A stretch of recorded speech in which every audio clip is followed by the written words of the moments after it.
At the time, I think the client thought, well, maybe I am not getting everything I want or everything I could have. And what I tried to tell him was, I said, look, I really feel like that what you're giving up is way less than what you're going to gain, because I can already see my client a little more confident, a little bit happier, a little bit freer. Their whole countenance when you were in their presence was different from when I first saw them come in.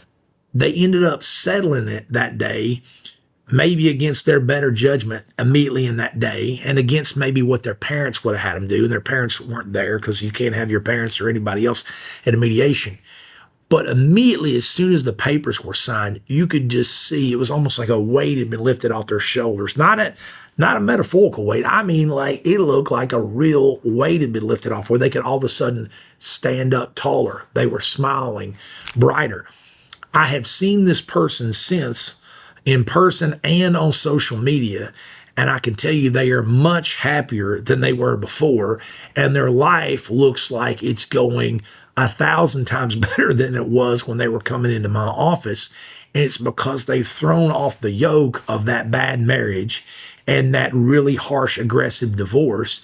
And this person has blossomed into who they were all along, but who they'd kind of forgotten that they were. And they are so much happier, and their children are so much happier.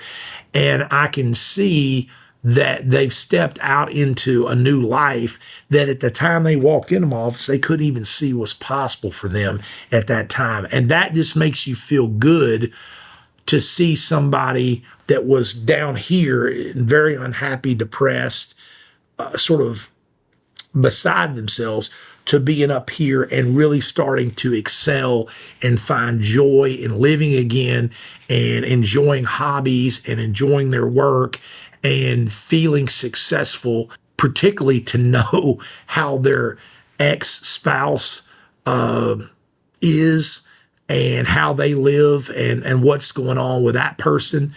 It's like night and day.